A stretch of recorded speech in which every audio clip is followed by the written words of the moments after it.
Bonjour et bienvenue sur votre chaîne d'information Sahel Info. Si vous êtes nouveau, n'oubliez surtout pas de vous abonner pour ne plus rien manquer sur l'actualité au Sahel, car l'information vous donne accès au monde.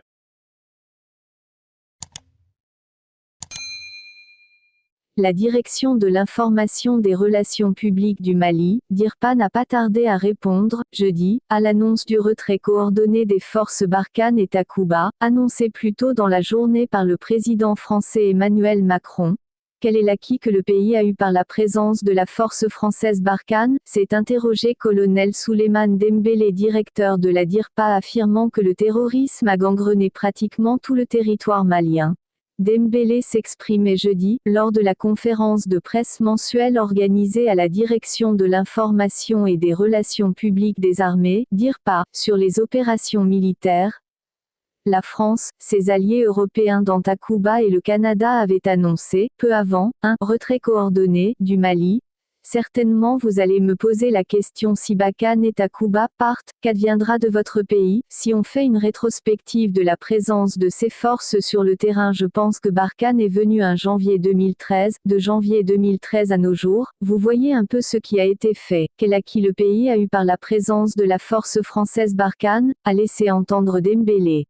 Il a noté qu'aujourd'hui, je dirais que le terrorisme a gangrené pratiquement tout le territoire malien. Les terroristes sont dans la zone de Yanfolila. Ils sont dans la zone Koutiala. La semaine dernière, ce sont des terroristes qui ont été appréhendés sur la ligne frontalière Mali-Côte d'Ivoire. Je vous laisse la latitude d'apprécier et de donner une note à Barkhane, et après quoi, on a créé Takuba. Toutes les forces européennes sont chez nous. Mais ça nous a donné quoi?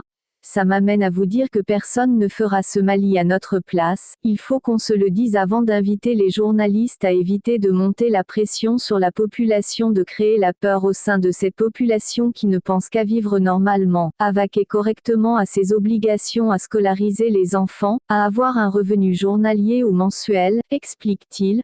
Le colonel Dembélé a, en outre, assuré que « le Mali n'est pas seul et le Mali ne restera pas seul. La France peut partir, les pays européens peuvent partir, mais je n'anticipe pas, donnons le temps au temps et vous verrez ce qui va se passer, parce que cette guerre-là c'est une guerre qui nous a été imposée », affirmant que « nous sommes victimes de quelque chose que nous-mêmes nous ne savions pas, mais maintenant ça commence à être mis en évidence ».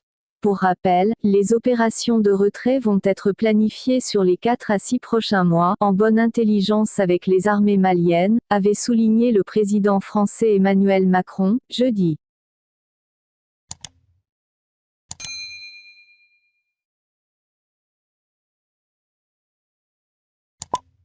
C'était tout pour cette tranche d'information. Nous espérons avoir pu au mieux vous informer, alors n'oubliez surtout pas de vous abonner pour ne plus rien manquer sur l'actualité africaine et internationale.